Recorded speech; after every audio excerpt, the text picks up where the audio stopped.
envision your version of an NFL cheerleader. And now keep the energy, keep the charming good looks, and do away with all the rest of the stereotype. Former football cheerleader Ramona Braganza took hold of her career and by vocation is now a celebrity fitness trainer who trains and helps the most fortunate members of our society. And by avocation, Ramona guides and trains the least fortunate, the victims of human trafficking. Launching her 321 Empower Foundation, Ramona helps rescue young women in India and right here in America, thank you, and trains them for jobs in the fitness industry, setting them on the track of independence. Ladies and gentlemen, Ramona Braganza, a lady whose new life solutions bring healing to the full spectrum of our community.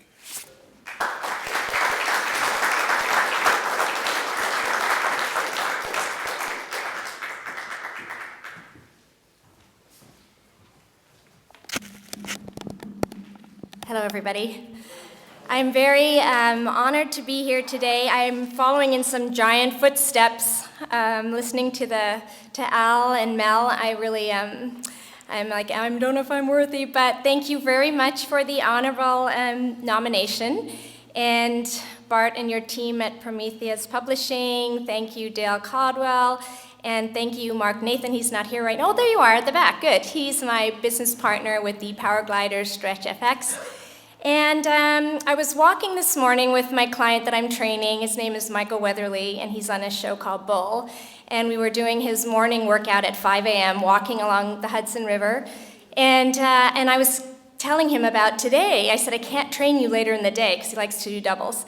I said, I have something, I'm getting an award. And he made me do my speech. So I hope you enjoy it. I've got a couple exciting gifts that I'm going to hand out if you get the right answer. So we're going to start with the first thing. Yes, I started a foundation called 321 Empower, whose mission is changing girls' lives from trafficking to fitness trainers. I've been active my whole life, and it seemed like a natural fit. And I'll tell you my journey. It's been an unusual one, and I've really, I really love actually talking about it. So this should be a lot of fun. First of all, who said this quote? Because you're very big on quotes, Bart. So. The first wealth is health. Now, Michael didn't know it this morning, so I hope somebody here can tell me who said the first wealth is health. That would be a good one. Okay, I'll let you think about it. You can probably secretly Google it, and I'll give you the prize at the end.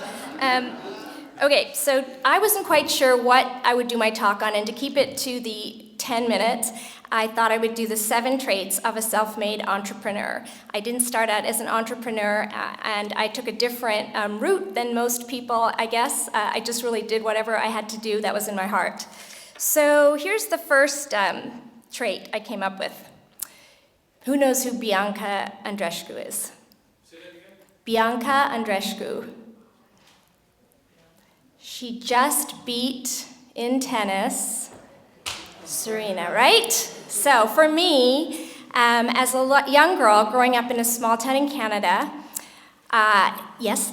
She beat Serena Williams in tennis. That is correct. You will get the prize, my DVD after, and I will make sure I get it to you, all right? So she actually inspired, so when I was a young girl at 9 years old, I was a gymnast. From the age of 8 to 18, that's what I did. I lived in a small town in Canada in the 70s, and I was, because of the color of my skin, probably challenged more than other times. In other words, nowadays they call it bullying, but because I had gymnastics, it really gave me an inner strength. So I feel an athletic mindset plays a big part on if you're an entrepreneur. What I learned from it was focus. I learned commitment, hard work, determination, and it was really my life-saving thing that I went to. I also found that I built my resilience, because when you're an athlete, the mindset is everything. And if you watch that game, you really saw her at the end. It was all about her mindset. So it gave me a really good focus. The second trait is you have to recognize the people around you that support your goals. So I grew up in a family, small family that traveled all the time. My parents were from India. They had moved to Germany. I was born in Germany. Then we came to Canada where I grew up, but we were very much a tight-knit family, spent a lot of time together, and immigrant parents really, I think they inspire their kids to believe they can do anything. So that was me. At 9 years old, I thought I could do anything. The third trait is to make sure you have a huge dream, like dream way outside the box. So growing up in the small town, my dream was to go to Hollywood and become a star. I wanted to go to Hollywood and be a star. And I used some of the techniques that Bianca used. I was very excited to hear she does visualization. Back in those days, you had magazines like Tiger Beat and Teen Magazine. I pulled all those pictures out, stuck them on the walls. That's what I saw first thing I woke up and last thing at night. And I feel like I created my destiny. I also journaled, and I prayed a lot. And I told God, I said, if you can get me to Hollywood, I owe you one. I mean, I'm gonna find a way to give back. So this is something that I actually feel, if I look at my life, how it played out. I also said, if I'm single at 50, that's when I'm gonna do it. So anyway, time moved on, and I found that, get my notes. Okay, so I was ready to take a risk at 18. And because I was good at gymnastics, I found I could tumble really well and throw back handsprings. So the first job I got when I moved to Toronto, Ontario, is I got a job as a cheerleader for the CFL, which was the Toronto Argonauts. And I nailed it because I did back handsprings. So I was like, this is my secret weapon. This is great. I just have to do back handsprings everywhere. So I thought, well, this isn't a big enough arena. I've got to go to the NFL. So that was my goal. And I went off to LA. I had $4,000 I saved working in a factory. My dad gave me his credit card and said, off you go. Call me if you need me. And I landed in LA at 20. I auditioned. I made it on the team. And that was pretty much it. I was cheerleader for 10 years. Now, this was during the start of fitness. It was the 80s. Does everybody know Gold's Gym? Okay, so Arnold was working out and all that stuff was happening. And I decided that I was going to do fitness contests because I could tumble. So I tumbled my way onto the cover of Muscle and Fitness magazine, and I tumbled my way through the show called Full House. I was on a roll. I was going to be a star in Hollywood, and everything was going great. And then suddenly, and this is my next trait, I'm on trait number 5, always remain flexible because the unexpected can happen. So I got this unusual offer from a producer who said, hey, you do gymnastics. Why don't you train my young actress? She needs to walk like a cat or move like a cat. So I did, and I thought, well, but that's not really in front of the camera, it's behind the scenes. But I accepted the challenge, and that girl was Jessica Alba. So she was 17 years old, I was in my 30s, and I thought, sure, I'll be her gymnastics coach. Off I went, trained her a couple times, and then she said, I want you to be my trainer. They need me to have a trainer. So that was pretty much the start of my new career, which was truly my calling. I think I set out to be an actress, but I saw what these real actors do, and they do a lot better job than I do. So being a trainer became great. I traveled around with Jessica for 12 years around the world. It was just her and I for the first 7. I was her mom, her sister, her trainer, her friend, everything. And then I ended up having other clients. Baby Bulge Be Gone was my postpartum workout I did with Jessica and Halle Berry. It was for new moms. My fitness industry grew. I had sponsorship deals. I built a 52-foot fitness truck.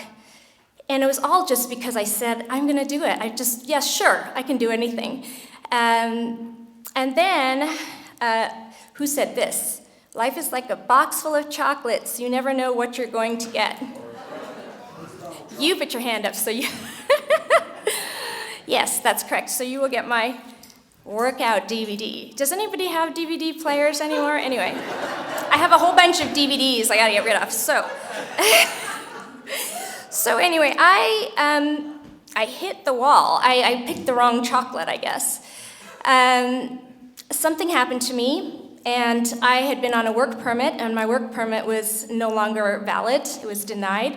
And that was the end of my time in LA for a while.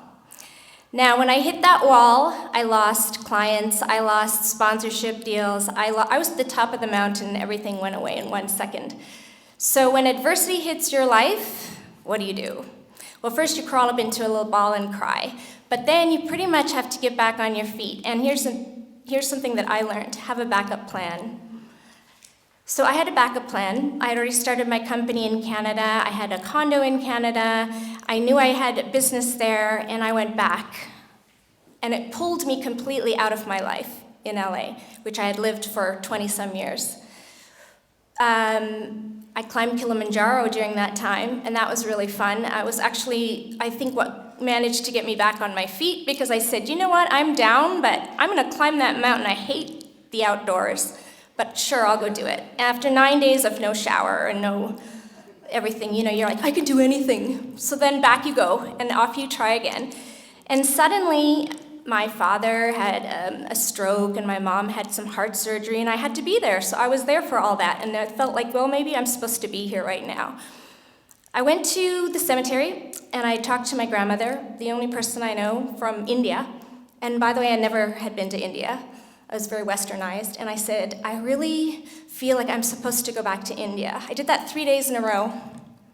My BlackBerry at the time went off, and it was Vogue magazine India, and they wanted to do an article with me. So off I went back. I thought, I think I'm supposed to go. I'm gonna go and see what happens. And around that time, my dad wasn't doing so well.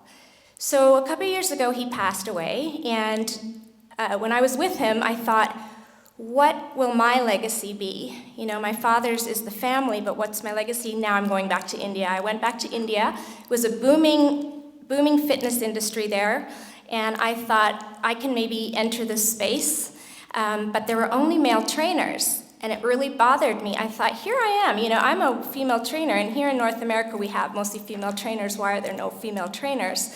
So at that time, I thought, well, how can I give back? Because I turned 50 and I'd had a great life, and I was looking for two things. So one was how to give back, and one was how can I fix this problem? And suddenly this large pool of young girls showed up on my radar, and I thought, well, that's it. We have to take these girls who don't have job skills, give them this job skill, and everybody will be working. So that's really how my charity started and why I went in that direction. India called me. I was looking for a legacy, and this was something I could do easily. So my first group of girls that I found from Prerna, there was an organization named Prerna. They went and brought me into the red light district in Mumbai. I walked up to the building. There were young babies sitting on the floor. These were the babies of the ladies that I was going to meet later. And I ended up meeting the ladies and thinking, let's just work out. I don't know, I can't speak Hindi, but we're all going to just exercise. So I had them doing push-ups and running up and down the stairs, and they were giggling and laughing like any girl anywhere. And then the next time I went, I brought them 15 pairs of running shoes. 30 girls shared the shoes. And the third time I came back, I bought a trainer I found. She's the only female trainer in India, and she rides, it's called an Enfield. It's like a motorcycle. And she pulls up on the bike, and I go, you're that girl. You are going to go and train my girls, because this is a scary job. So we've been doing it now for a year in India, and we have 10 graduates. One girl is ready to find a job. My next trip back is in October, and that's when I hope to see whether I can walk her into a gym. But the really interesting thing is I got into this because I felt it was my calling. I felt India is a big part of who I am. When I came back to the US, I started to do fundraising in Orange County and also in my hometown in Brockville, Ontario. I was put in touch with a 15-year-old girl in my hometown that went to my high school who had been trafficked. So I was going to teach her exercise, and that's what I did. And in Orange County, I was put in touch with all these organizations that work with girls who live in safe houses. There's so much trafficking in our own country that we could use this program. The program comes between recovery and rescue and recovery. So between rescue and recovery, there's nothing for these girls. And I feel exercise empowers from within. So my mission, I guess, is to bring this to our world and to continue what I'm doing in India. And I'm sorry, I'm way longer than 10 minutes, so sorry, but I have these DVDs and everybody can get one if you want. I've got a bunch in the car. Thank you very much.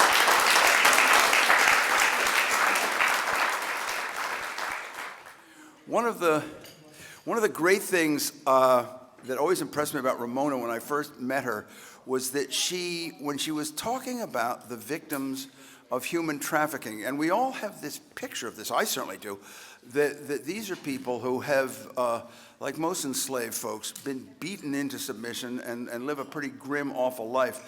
But what I found, what Ramona seemed to be able to do, and I absolutely adore this about her, is that she was able to get them back, not just on a financial track and not out of the trap, she was able to get them smiling, to bring back laughter. They were girls again.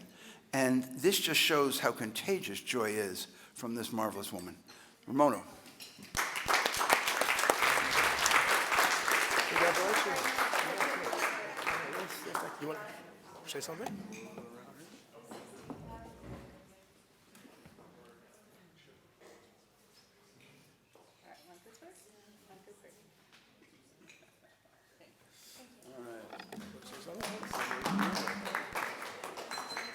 Well, thank you everybody again.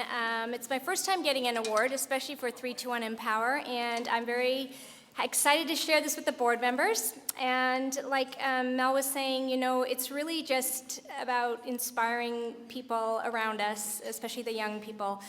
And I think that they would really benefit from coming here, so hopefully next year we will see more people here, or young people, right? Okay, thank you very much.